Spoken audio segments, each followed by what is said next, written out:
더 이상 미룰 수 없는 결자해지의 시점이 다가온 것 같습니다. 최근 인도네시아가 KF-21 개발 분담금 중 일부인 6천억 원만 납부하겠다는 방안을 제시한 것으로 알려졌습니다. 6천억 원은 인도네시아가 미납하고 있는 분담금의 30% 정도밖에 안 되는 금액인데요. 참으로 고맙고 양심적이게도 인도네시아는 자기들이 분담금을 적게 내니 한국에게 받기로 했던 기술 이전도 3분의 1만 받겠다는 조건을 내걸었습니다. 동네 치킨집도 이런 식으로 장사를 하면 망할 것 같은데 인도네시아는 중차대한 국가 간의 계약을 무슨 아이들 장난처럼 여기는 것 같습니다. 이런 헛웃음 나오는 방안이 튀어나온 배경을 살펴볼 필요가 있는데요. 대한민국에서 인도네시아에게 확실한 납부 계획을 제시하지 않으면 KF-21 개발 사업에서 인도네시아를 퇴출하는 것도 고려하겠다며 강경한 태도를 보인 후에 6천억 원 최종 납부라는 썩은 카드를 던진 것입니다. 다시 말하면 인도네시아의 이번 제안은 단순한 제안이라기보다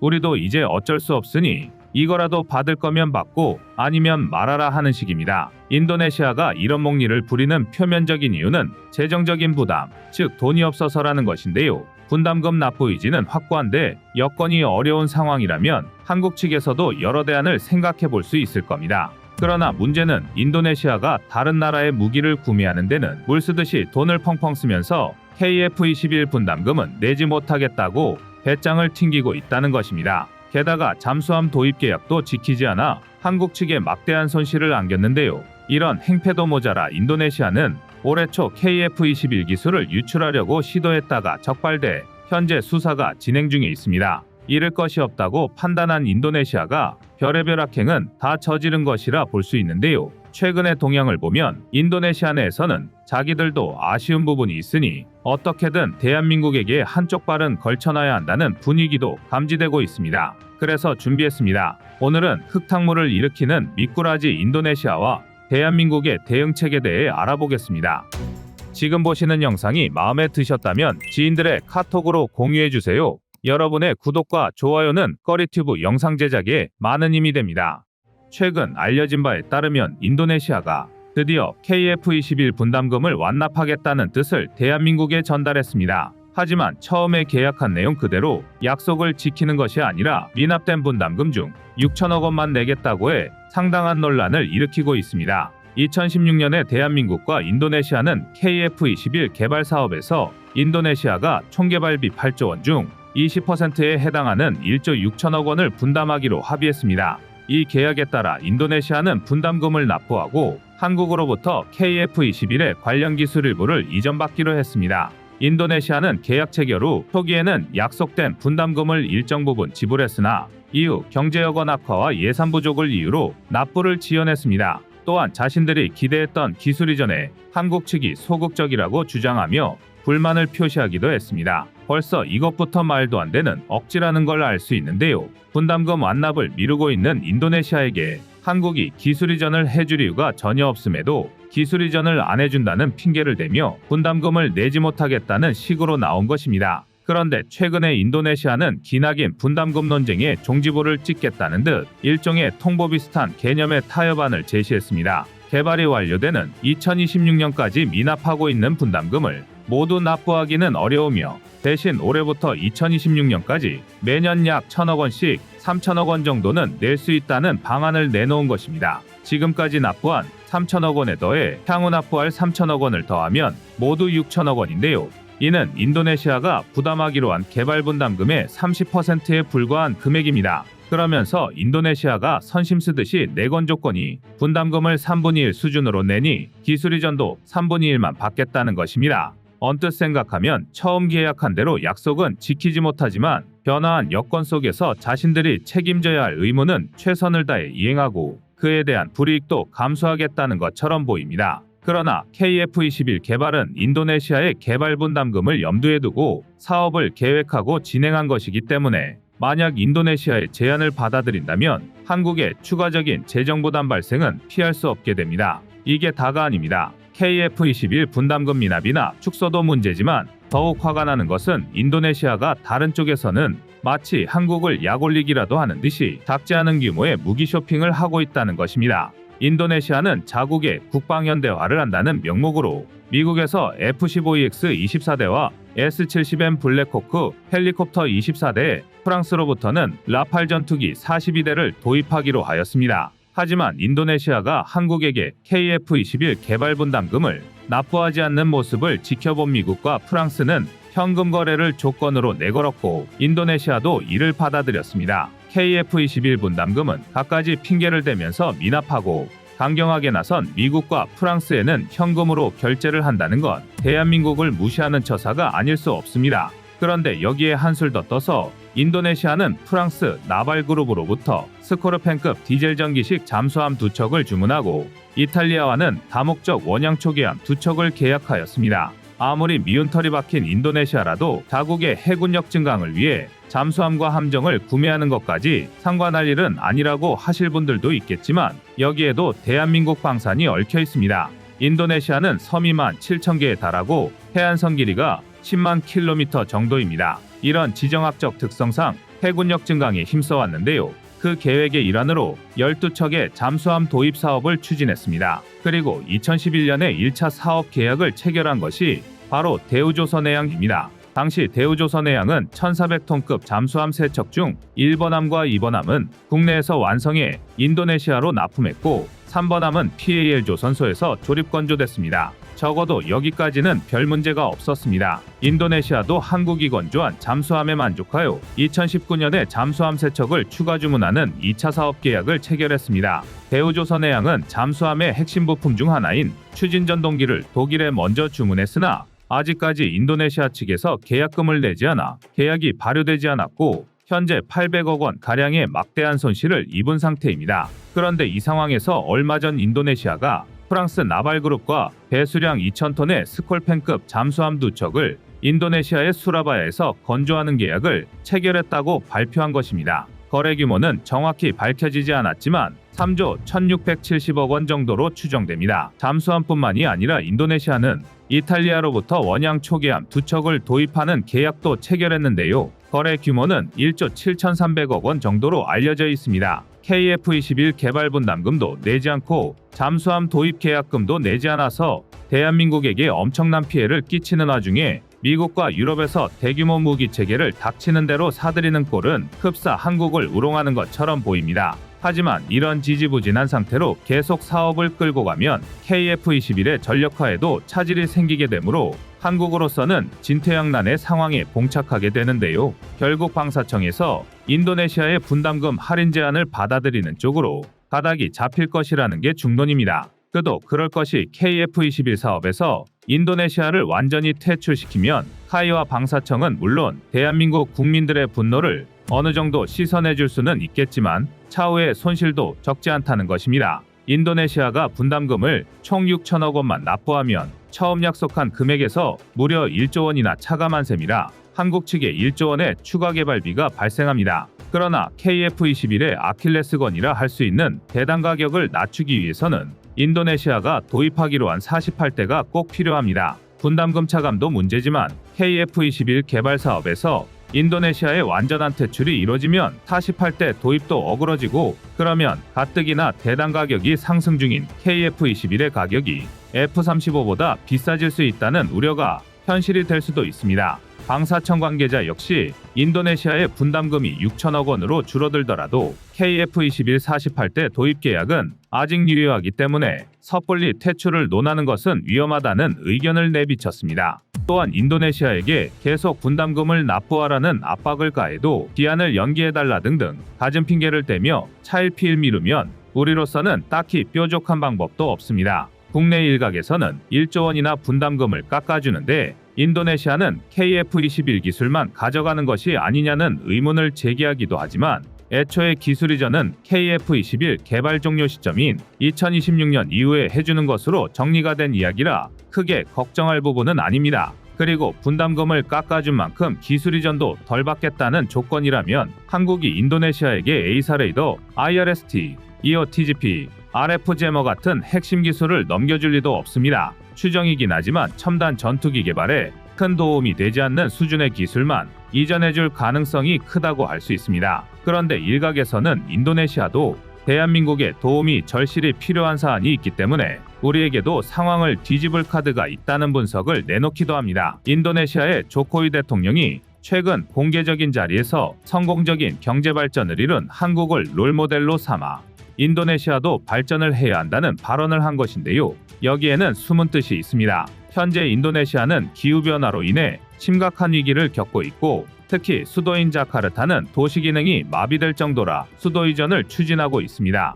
그러나 인도네시아는 인프라 건설 능력이 떨어지고 제반 기술이나 경험이 없기 때문에 외부에서 도와주지 않으면 현실적으로 많은 어려움이 따라올 수밖에 없습니다. 여기서 대한민국의 강점이 드러나는데요. 한국은 이미 세종시로 행정수도를 건설한 경험이 있어서 상당한 노하우를 축적하고 있습니다. 도시는 대충 건물만 짓는다고 완성되는 것이 아니라서 고려해야 할 사안이 수도 없이 많습니다. 여기에 가장 탁월한 능력과 경험을 가지고 있는 한국이 도와주면 인도네시아 수도 이전은 한층 수월해질 것이고 실제로도 국내 건설사들이 이 사업을 수주하기 위해 촉각을 곤두세우고 있는 중입니다. 그러나 총 40조 원이 투입될 것으로 예상되는 수도 이전 비용을 인도네시아 정부는 20%만 자체 예산으로 충당하고 그 외에는 해외 기업들의 투자와 개발을 활용하려는 계획을 내놓았습니다. 이런 방식은 수익을 담보할 수 없고 게다가 새로운 수도 부지의 70% 정도를 녹지로 지정해 과연 투자할 만한 가치가 있느냐는 의구심도 들고 있습니다. 이래저래 KF21 개발 분담금을 둘러싼 대한민국과 인도네시아와의 악연은 6천억 원 정도에서 마무리될 공산이 큰데요. 온갖 장애물을 넘어온 KF21 개발이 유종의 미를 거두길 기원하겠습니다. 여러분의 구독과 좋아요가 꺼리튜브 운영에 많은 힘이 됩니다.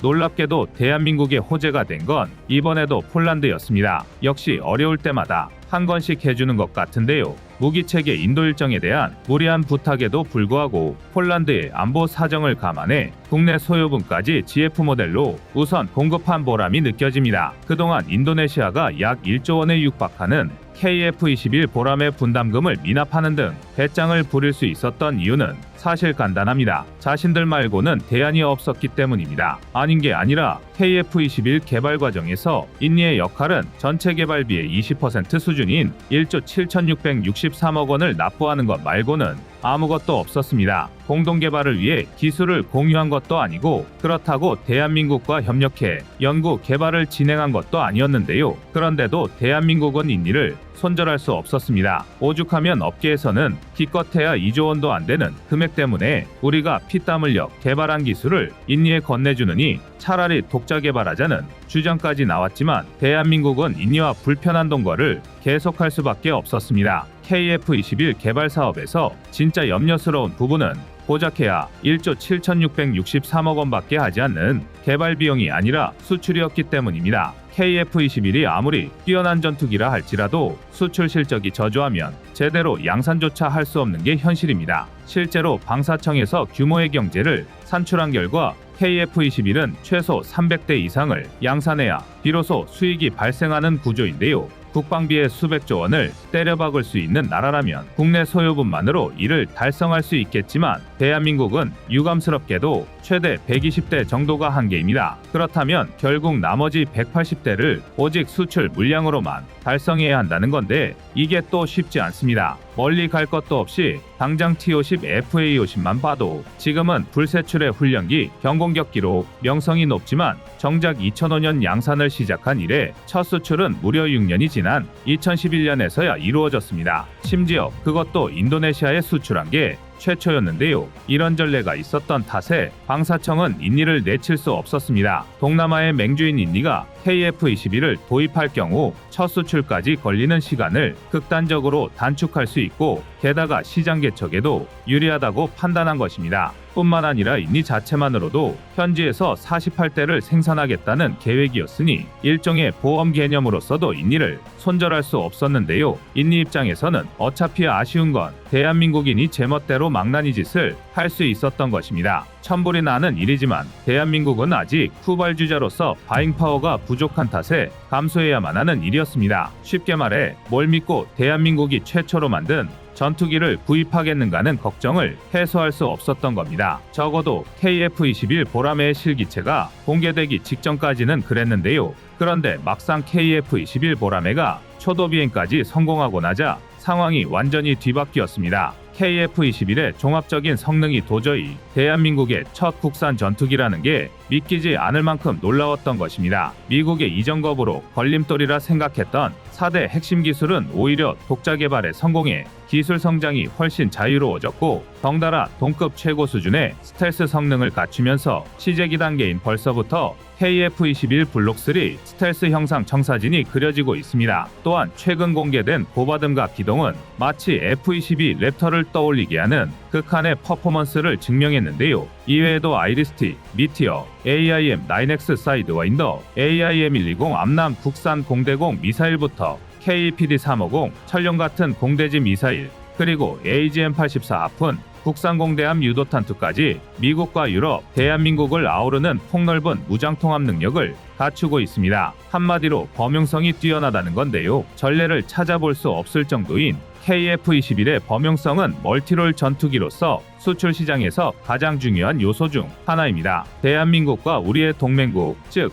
유럽을 비롯한 자유세계의 일원이라면 추가적인 무장통합 과정 없이도 이미 그들이 보유한 미사일을 장착해 운용할 수 있기 때문인데요. 여기에 발군의 성능까지 보유하고 있으니 많은 나라가 KF-21 보람의 도입을 위해 대한민국에 줄을 서기 시작한 건 인지상정의 일이었습니다. 특히 그 중에서도 폴란드는 2022년 한폴 방산계약 초창기부터 국영 방산기업 PGG의 입을 빌려 KF-21 사업 참여 의사를 공공연히 드러내왔습니다. 심지어 2026년으로 구체적인 날짜까지 언급하며 KF-21 양산이 시작된 이후 블록2 개발부터 대한민국과 함께하고 싶다고 제안했는데요. 폴란드의 국영 방산기업 PGG는 폴란드 내 무려 31개의 크고 작은 방위산업체가 연합한 거대 방산그룹입니다. PGG가 폴란드군의 현대화 프로그램에 핵심적인 역할을 담당하는 만큼 사실상 PGG를 거치지 않고 폴란드에 무기를 수출한다는 건 불가능한데요. 이런 PGG에서 먼저 공동개발을 제안했다는 건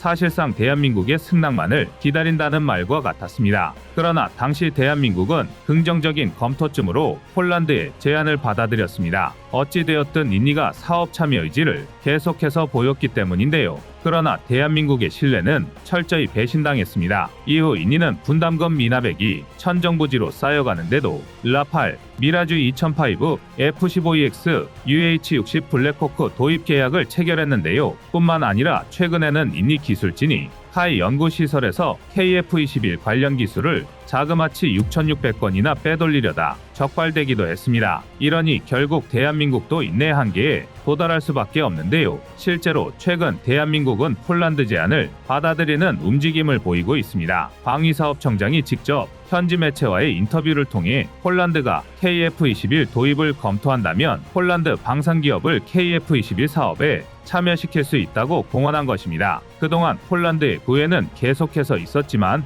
거꾸로 대한민국에서 그것도 KF-21 개발에 관련된 고위공직자가 폴란드의 참여를 언급한 건 처음인데요. 이쯤이면 사실상 대한민국이 KF-21에서 인도네시아 국기를 떼려고 마음먹은 셈입니다. 드디어 방사청이 독한 마음을 먹은 것 같은데요. 더욱이 최근 폴란드는 혼란했던 정치 상황이 차츰 진정되면서 대한민국과의 무기체계 거래 중단 가능성을 일축하고 있습니다. 아무리 동거 정부가 되었다 하더라도 자국 안보에 긍정적인 영향을 주고 있는 이상 대한민국과의 전략적 동맹을 유지하겠다는 건데요. 이에 대한 일환으로 당연히 대한민국과의 무기체계 거래 역시 기존안 그대로 유지할 것이라 밝혔습니다. 오히려 현재 폴란드와의 2차 계약이 답보 상태인 건 대한민국의 수출입 은행법 개정이 국회 계류 중인 탓이 큰데요. 상황이 이렇게 되자 졸지에 인니는 낙동강 오리알 신세가 되었습니다. KF-21 기술을 거저먹기 위해 대한민국과 되지도 않는 기싸움을 벌이며 온갖 허세를 부리다 제살만 파먹은 꼴인데요. 분담금은 미납하면서 온갖 곳을 찔러본 탓에 외교관계에서 인니의 신뢰도는 바닥을 찍고 있습니다. 실제로 업계에서는 프랑스와 미국조차 인니와의 계약 체결 당시 구체적인 대금 납부 계획을 요구했다는 소식이 퍼지고 있습니다. 이런 기조가 계속된다면 앞으로 인니는 외산 무기 체계 도입과 공동 개발에서 불리한 조건을 받아들일 수밖에 없게 될 텐데요. 더군다나 이런 상황에서 오랜 군사 파트너였던 대한민국과 척진다면 KF-21을 영영 도입하지 못할 수도 있습니다. 아닌 게 아니라 인니는 이제 와서 부랴부랴 대한민국을 잡기 위해 안간힘 쓰고 있습니다. 일례로 최근에는 카타르로부터 도입하려 했던 중고 미라주 2005 12대를 계약 취소하기까지 했는데요. 이 금액만 7억 9,200만 달러로 하나 1조 500억 원이 넘습니다. 해당 예산이 직접적으로 KF-21 분담금 납부에 사용된다고 예측하는 건 아직 섣부르지만 미라주 2005 도입이 프라보어 수비안토 당선인이 추진하던 핵심 사업 중 하나임을 생각하면 충분히 의미심장합니다.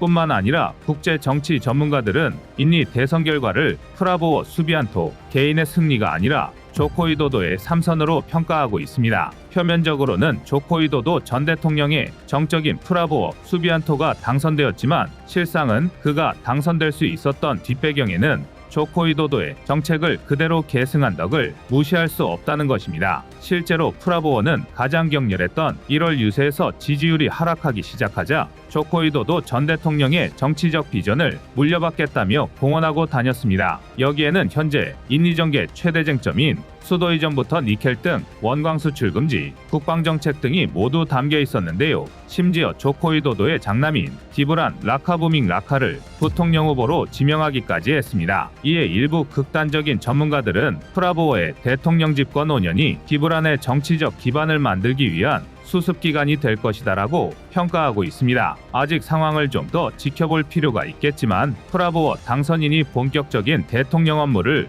수행하게 되는 10월경이면 인도네시아의 KF-21 사업 유지 여부도 윤곽을 드러낼 것으로 보이는데요. 공교롭게도 그때쯤이면 KF-21 보라매의 양산도 본격적인 궤도에 올랐을 것입니다. 이제는 지긋지긋한 인니 국기를 떼어내고 위아래를 뒤집어 폴란드 국기를 붙일 것인지 미워도 다시 한번이라고 인니를 안고 폴란드와 한 배를 탈지 결정해야 한다는 건데요. 과연 방향키를 찐 대한민국이 어떤 선택을 내릴 것인지 귀추가 주목됩니다. 여러분의 생각은 어떠신가요? 이상 꺼리튜브였습니다.